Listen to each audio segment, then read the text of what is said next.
How you doing, YouTube? Matt with Massive Beer Reviews, back with yet another review.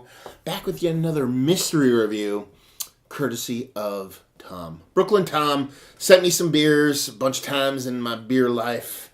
And actually ended up hanging out a couple times. Ended up coming down here, hanging out for the weekend, yada, yada, yada. Yeah, dude knows me. Knows good beer. Likes to send me beer every now and then. And he wanted to jump on the mystery beer train.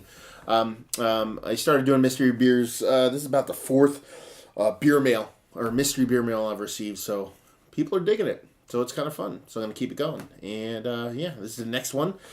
Again, the premise, no idea what this is. It's a can of beer and it's wrapped in white paper, so there we go. Let's see what she's got. Again, like I said, wonderful label here, white as white could be. Crack this open, see what she's got. I keep singing the song. We're having a heat wave, tropical heat wave. I can't get it out of my head. I think I might be going crazy. Well, I'm already crazy, actually, but that's just an added bonus. Anyway, Pinky Finger, infinite creaminess, tight compact bubbles. It looks beautiful. It looks very similar to the last mystery beer I did from Tom. It looks very double IPA-ish. Nice carbonation to it. Inside a very dark and murky, pineapple juicy orange kind of color looking kind of beer. So yeah, she looks the part of a double IPA. New England style double IPA while I spill stuff everywhere. See what she has in the nose. Very similar to the last one that he sent me, actually. Yeah, very, very, very similar beer. It smells of, with the last one, what it went for in the nose was a lot of rich yet not overly ripened kind of tropical fruits with a little bit of stone fruitiness. And that's pretty much what I'm getting in here. Maybe just because I'm trying to be different, but I feel like there might be a little bit more grapefruit going on in this one. But it smells just a lot of that tropical fruit, a lot of that stone fruit. Maybe a little bit more stony in this one. At the same time, I'm still kind of going back to that other one. So yeah, fruits abound. Not really all that citrus, except for maybe a touch of grapefruit. But yeah, with this one, I'm going pretty much a spot on nose with the other one that he sent me. Yeah, so it makes me kind of think it's a beer from the same brewery, but how would we know? Other than that, nice sweetness to it. Smells like it has to be a nice bitterness, kind of counterbalancing that sweetness. And that's pretty much it. So yeah. There you go. Let's dive in, see what she's got. Cheers.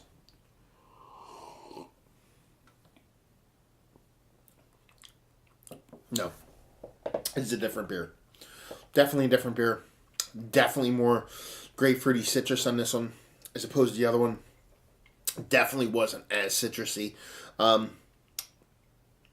It does have that kind of murky, kind of dense, kind of flowery, kind of gritty thing that I was going with. On the other one, same thing as this one, but it tastes like it has a little bit more citrus kind of going on in it. Definite kind of more grapefruity, a little bit of pineapple going on in this one.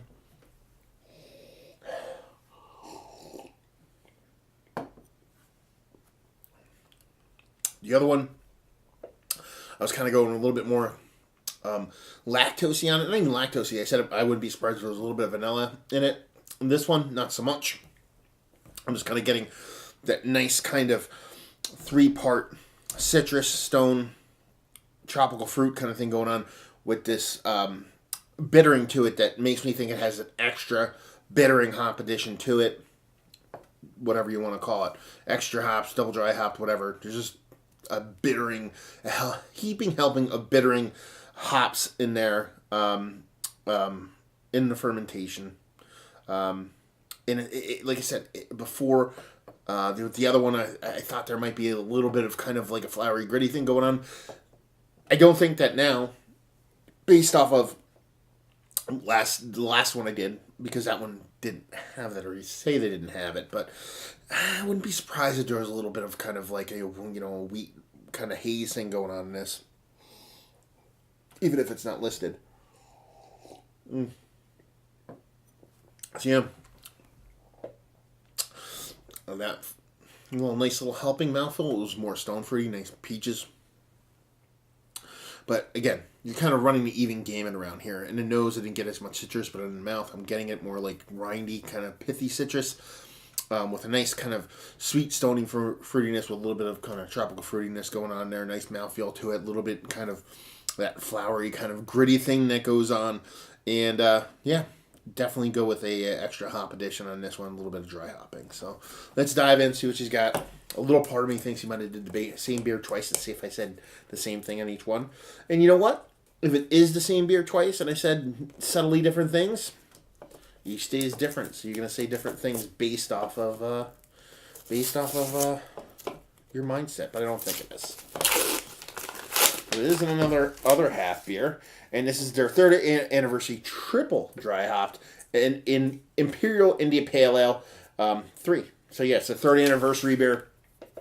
Again, 10% alcohol by volume, so it's it's a bigger beer. It's not their 8.5. It's definitely had a bit of bigness to it. Didn't mention that portion of the show. As far as dating goes, ooh, this fucker is fresh as fuck. We are looking. It's the magic number, and it says 127.17. This being I believe it's the 10th of February. So you're looking about 2 weeks old on this one. But yeah, very similar. Like I said, it kind of reminded me of the last one I did. At this point, if the hat's not out of the bag, it was another Space Diamonds, I believe it was, from Other Half, another Other Half beer. So very similar beer, but it definitely leaned more citrus on this one. And like I said, it definitely had this kind of like extra hop addition, kind of triple dry hopped or whatever you want to call it, kind of thing going on. But pretty nice, Actually, the weird part is the other one was quite a bit older. That one was about a month old. This one was about a week old.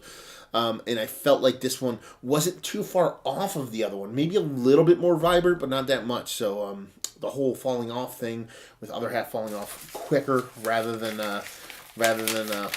I don't know what I'm trying to say there, but basically quicker than a lot of other beers. So maybe that's not the case. Maybe that's kind of had to come in the chute, because it doesn't get much kind of fresher than this one.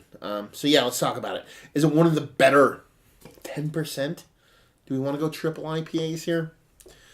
We're on the cusp there. Let's go triple. Let's just say triple for fun. Triple IPAs I've had. Yes. A lot of the triple IPAs that I've had, sans this one, sans the Monkish collab that they did. I believe it was... God, what was the name of that? Blowing Up the Spot, I think it was. That one was absolutely fantastic. Outside of this, I'm not a huge fan of triple IPAs. Not a big fan of all green everything. Not a big fan of all orange everything. The collab they did with Carton. And some of the other kind of triple IPAs out there really don't do it for me, but this one does. It's basically more of a jacked up double as opposed to a traditional style triple IPA. And as far as availability, I assume, you gotta wait in line at 3 in the morning and pay $20, give or take, for a 4-pack. And just say if you like what way you like this. If you kind of like Other Half beers in general, because it's kind of a theme they have going on. It seems a little bit more kind of hazy, flowery hazy as of late. Not sure if they're actually just going crazy with the kind of yeast, or they're actually putting something in their beer, but it tended to be a little bit more thicker, a little bit more, I don't want to say gritty. That's not the word I should use throughout this whole review. More a bit just, I don't know. It just feels like there's more kind of suspension, but it's not just yeast in there. Something's in there. It's not a bad thing. It just kind of props everything up. But if you're into their kind of beers, if you're tired hands, if you're into those kind of murky, kind of turbid, kind of flowery, again, can't get away from it, I guess, kind of beers, then it's definitely worth giving a whirl, because it is really tasty beer. I do like it a little bit better than a Space Diamonds, but again, maybe that is the date coming into play. So if you like those beers, you like this. There you go. So there you go for a second time. Another review in the books. Hopefully you guys enjoyed the review. If you did, didn't, whatever, down there, comment and things. Facebook, Twitter, Instagram, Untapped, Massive Beers, and all 4 of those places. And yeah, another review down. So hopefully you guys enjoyed the review. Hopefully enjoying a nice anniversary beer right now. And hopefully see you next time. Cheers.